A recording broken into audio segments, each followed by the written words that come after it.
Aujourd'hui encore, tous les professionnels des secteurs de la santé, du social et médico-social sont en danger. Ces professionnels risquent leur vie au travail tous les jours. Et la Fédération Sud Santé Sociaux, membre de l'Union syndicale solidaire, a le devoir de leur permettre d'être considérés réellement, d'être respectés et de pouvoir se protéger. Pour que le mensonge d'État ne soit jamais triomphant, notre fédération a aussi la charge de rétablir une vérité détournée, trafiquée, cachée. C'est pourquoi la Fédération Sud Santé Sociaux a déposé un droit d'alerte au niveau national, tant auprès des ministères de tutelle que des associations de patrons, des secteurs sanitaires, médico-sociaux et sociaux, qu'ils soient publics, associatifs ou privés. Ces instances doivent, comme tout employeur et en qualité de ministre, de directeur, de président, protéger les salariés du secteur public comme ceux et celles du secteur privé. Mais elles ne le font pas. Alors nous devons les y obliger, car les salariés continuent à travailler malgré la pandémie de Covid-19 qui perdure. Et c'est pourquoi notre fédération doit rétablir la vérité. Les procédures préconisées par les ministères, les ARS ou les directions sont insuffisantes. Et tout le monde le sait. Malgré les annonces médiatiques régulières, la situation de mise en danger ne change pas. Elle perdure. La désinformation est partout, sciemment mise en place par le gouvernement, mais aussi les tutelles et les directions. L'exemple le plus frappant étant l'utilisation des différents masques. L'utilisation des masques FFP2, seul à pouvoir protéger les salariés qui les portent, est uniquement destinée au travail en présence de personnes dont la contamination est avérée et manifestée par des symptômes. Cette restriction expose à la contamination tous les professionnels qui en sont privés. Le gouvernement, le ministère, les ARS, les directions d'établissement, mais y compris les cellules d'hygiène hospitalière et les sociétés dites savantes, ont pris la décision de mentir sur les moyens, mais aussi sur les pratiques de protection qu'ils imposent aux professionnels face au risque de contamination du Covid-19. Le parti pris de départ consiste simplement à ne tenir compte que de la gestion des stocks de matériel et non de la santé des salariés, et donc à mentir sur l'insuffisance de ces stocks, tant en quantité de matériel disponible qu'en capacité réelle de protection de ces équipements face à la contamination. D'autres éléments continuent aujourd'hui comme hier à alimenter la situation de danger grave et imminent que nous subissons au travail. Le bidouillage des protocoles d'hygiène, des préconisations, des bonnes pratiques et des consignes institutionnelles qui sont imposées en l'état aux professionnels. Le déficit grave au niveau quantitatif mais aussi qualitatif du matériel fourni. L'absence totale de prise en compte de la période des 15 jours d'incubation, asymptomatique mais néanmoins contagieuse. Ça aggrave l'exposition des professionnels à la contamination au Covid-19. Ce déni volontaire est pourtant patent de la part des autorités sanitaires et des directions. Mais aussi le choix du gouvernement de ne pas réquisitionner en urgence et de manière massive tous les moyens possibles de fabrication de pays, ce qui coupe toute perspective d'obtenir rapidement ces équipements de protection individuelle pourtant indispensables à la protection des professionnels pour les semaines à venir. Le manque de tests et l'absence de perspective d'en avoir en nombre suffisant pour lancer un dépistage massif envers les professionnels et la population est aussi un facteur aggravant du danger grave et imminent. Mais la Fédération Sud Santé Sociaux pose également ce droit d'alerte sur la note ministérielle qui propose de laver des surblouses pourtant prévues à usage unique. Mais aussi de distribuer des masques artisanaux, ni chirurgicaux ni FFP2, aux professionnels de santé et aux patients dépistés positifs.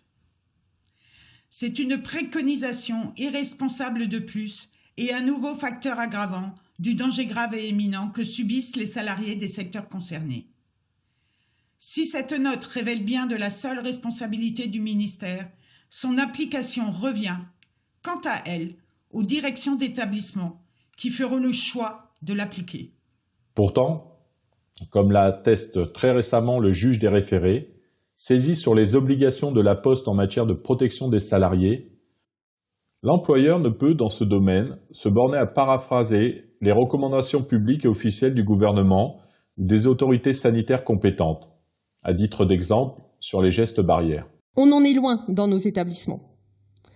Pendant ce temps, les instances représentatives du personnel ont souvent été purement et simplement suspendues, sans aucune base réglementaire. De trop nombreux droits d'alerte et déclarations de danger grave imminent ont été purement et simplement ignorés d'autorité par les employeurs.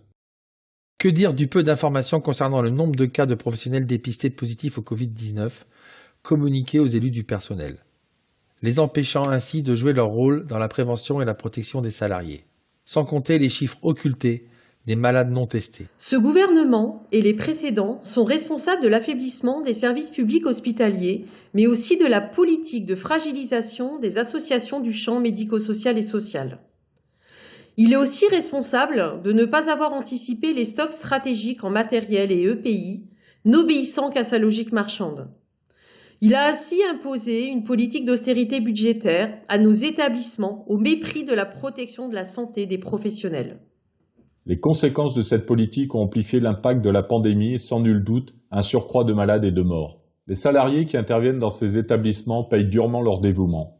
Certains le payent de leur vie ou celle de leurs proches. Malgré le courage et l'engagement dans nos missions, un état d'anxiété extrême est patent chez les salariés de nos secteurs. Évidemment, dans les établissements en première ligne où la mort est omniprésente. Mais aussi dans tous les établissements où les professionnels font face à l'obligation de venir travailler sans protection adéquate, en prenant le risque de contaminer les patients, les résidents, leurs collègues et à leur retour chez eux, leur propre famille. En tant que militants Sud, nous n'accepterons pas comme une fatalité la contamination et les séquelles graves à en redouter de trop nombreux professionnels à cause du manque de matériel et de protection en nombre et en qualité. Nous devons imposer que l'exigence de résultats au sujet de la sécurité des professionnels s'applique également au gouvernement, aux tutelles, aux ministères, aux fédérations d'employeurs, aux directions d'établissement. Nous ferons payer à qui de droit le fait que des salariés soient contaminés au travail, qu'ils en meurent et subissent des séquelles à vie, et ce, même si une prime nous est versée. Nous continuons d'exiger que la santé des salariés, dont dépend directement la santé des usagers, des patients